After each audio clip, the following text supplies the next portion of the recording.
இதுபோல் யாராவது தேர்தல் அறிவிப்புக்கு முன்பாக விருப்ப மனுக்கள் அளிக்கலாம் என்று சொல்லி ஒரு அறிவிப்பை எந்த கட்சியால் விடுவதற்கு அறிவிப்பதற்கு திராணி இருக்கிறதா, தெம்பு இருக்கிறதா என்று வரை திமுக அதை பற்றி சிந்திக்கவே இல்லை. காரணம், அவர்கள் அண்ணா அறிவாலயத்திலே அவர்கள் விருப்ப மனுக்களை அறிவித்தால் அங்கே விருப்ப மனுக்களை கட்டுவதற்கு ஆள் இருக்காது, கால இடம்தான் இருக்கும். ஆகவே காங்கிரஸ் கட்சியை பொறுத்தவரையில் பணம் கிடையாது, ஓசியாக யாரால் வருவோம் கட்டலாம் என்று சொல்லி அங்கே ஒரு அறிவிப்பை விடுகிறார்கள். ஆனால் அதிமுகவிலே ரிசர்வ் தொகுதி, பொது தொகுதி என்று வேறுபாடு பார்க்காமல் அனைத்தும் எனக்கு ஒன்றுதான் என்று புரட்சி அம்மாவுடைய நிலைப்பாட்டை கையெழுத்திருக்கின்ற புரட்சித்தலைவர் எடப்பாடியால் அத்தனை தொகுதியிலும் 15,000 ரூபாய் பணம் கட்டி டெபாசிட் கட்டி டிடியாக எடுத்து கட்டி அந்த பணத்தை டிடியாக அங்கே கொடுத்து சமர்ப்பித்து அதற்கு பின்பு மனுக்களை வாங்கி அட்மிஷன் வாங்கி புள்ள பண்ணி 10,000 சொச்சம் மனுக்கள் கொடுக்கிறார் சொன்னால் இந்திய வரலாற்றில் ஒரு மாநில கட்சிக்கு இது போன்ற ஒரு ஆதரவு பெருகியதாக வரலாறு இல்லை.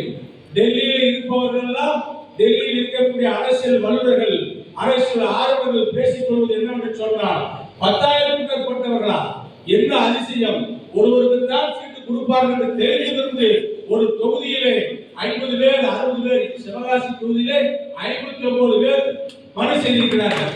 ராஜபாளைய தொகுதியிலே 62 பேர், சிறுத்தூரில் 68 பேர், விருதுநகரிலே 90 பேர். எங்கேயாவது அதிமுக வரலாற்றில் புரட்சி தலைவருக்கு பின்பு, புரட்சி தலைவர் அம்மாவுக்கு பின்பு, புரட்சி தலைவர் எடப்பாடியுடைய காலம் மிகப்பெரிய காலமாக, ஒரு பொற்காலமாக, இயக்கத்திற்கு ஒரு பொற்காலமாக வந்திருக்கிறது. ஆகவே தான் வளர்ச்சியினுடைய விகிதத்தை பார்த்தோம் சொன்னால் 100% வளர்ச்சியை அதிமுக எடப்பாடியார் காலத்தில் பெற்றிருக்கிறது. அதற்கு காரணம் அவரது எளிமையான நடைமுறை. யார் சென்றாலும் அவரை பார்க்கலாம், கருத்துக்களை சொல்லலாம், பேசலாம், உரிமையோடு உறவாடலாம் என்ற ஒரு நிலைப்பாட்டோடு கழக பொதுச்செயலாளர் எடப்பாடியார் இருக்கின்ற காரணத்தினால் இன்றைக்கு அதிமுக தமிழகம் மட்டுமல்ல, இந்தியாவில் மட்டுமல்ல, உலகம் முழுக்க வாழ்கின்ற தமிழ் நெஞ்சங்கள் மத்தியிலே பேசப்படுகின்ற, சொல்லப்படுகின்ற, நேசிக்கப்படுகின்ற ஒரு இயக்கமாக வளர்ந்திருக்கிறது. இந்த வளர்ச்சியை நாம் சரியாக இந்த ஆண்டு பயன்படுத்திக் கொள்ள வேண்டும். அதற்காகத்தான் நம்முடைய செயல்பாடு எப்படி இருக்க வேண்டும். பூத் கமிட்டி, பிஜேபி வாக்குச்சாவடி முகவர்கள், ஒவ்வொரு தொகுதிக்கும் வாக்குச்சாவடிகள் அதிகமாக இருக்கின்றது. 10 வாக்குச்சாவடிகள், 15 வாக்குச்சாவடிகள் என்று கூடியிருக்கின்ற காரணத்தினால் நாம் ஏற்கனவே பிஜேபி அமைத்திருக்கின்றோம். அது சம்பந்தமான நிகழ்வுகள் எல்லாம் இன்றைக்கு அந்த வரிசையில் மாறுகிறது. 10,000 பூத் என்று சொன்னால், வாக்குச்சாவடி என்று சொன்னால், இன்றைய வரிசையில் அங்கே ராமசாமி என்ற ஒருத்தரை 10,000 வாக்குச்சாவடிக்கு பிஎல்ஏ2ஆக நாம் நியமித்திருப்போம்.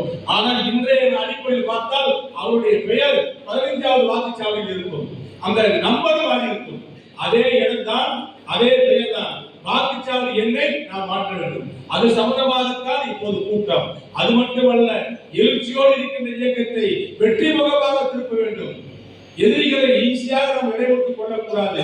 பல்வேறு முகாம்களிலிருந்து பல்வேறு தாக்குதல் நடத்தினாலும், முப்படை தாக்குதல் நடத்தினாலும் அதிமுக அதை எதிர்கொள்வதற்கு தயாராக இயக்கம் என்று எதிர்கொள்வதற்கு தயாராக இருக்கிற காலத்திற்கு நாம் படிப்படியாக நல யுக்திகளை, நாம் படிப்படியாக தேர்தல் யுக்திகளை நாம் படிப்படியாக ஒவ்வொரு கூட்டம் நடத்தின் வாயிலாக தெரிவித்து வருகின்றோம். எடப்பாடியுடைய கொள்கை, அவரது நோக்கம் நாடு நலப்பட வேண்டும், நல்லாட்சி வளர வேண்டும், நாட்டு மக்கள் சுபிட்சமாக வாழ வேண்டும் என்கின்ற ஒரே தலைவன் நமது தலைவன் புரட்சி தலைவர் எடப்பாடியார். அப்படிப்பட்ட தலைவன் தலைமையேற்று நாம் இருக்கிறோம் என்ற பெருமையோடு நாம் பணியாற்றுவோம். அதற்காகத்தான் தகவலை சொன்னோம், போன் மூலமாகத்தான் தகவலை சொன்னோம்.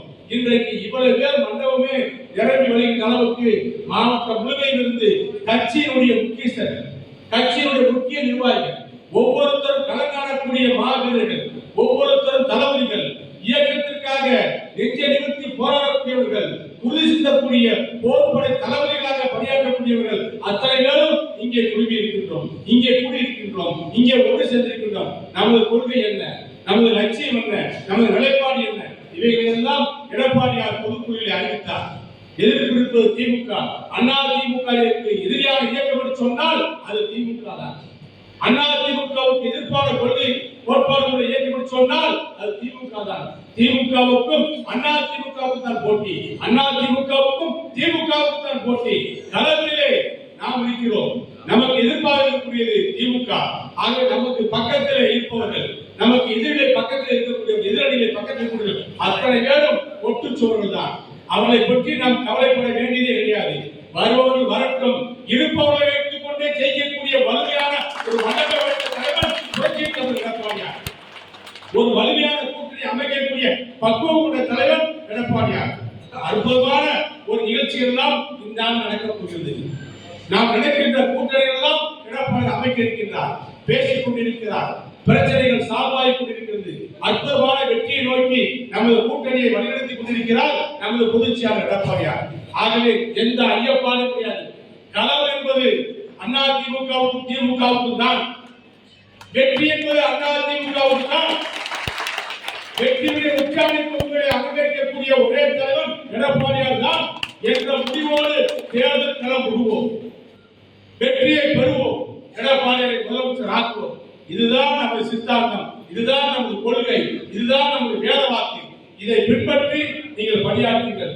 உங்களுக்கு தேவையான, உங்கள் ஒவ்வொருவருக்கும் தேவையான உங்கள் தேவைகளை அறிந்து, உங்கள் சூழ்நிலைகளை புரிந்து, உங்களுடைய முயற்சிக்கு தேவையான நற்பலன்களை நிச்சயமாக கேட்கிறார்கள்.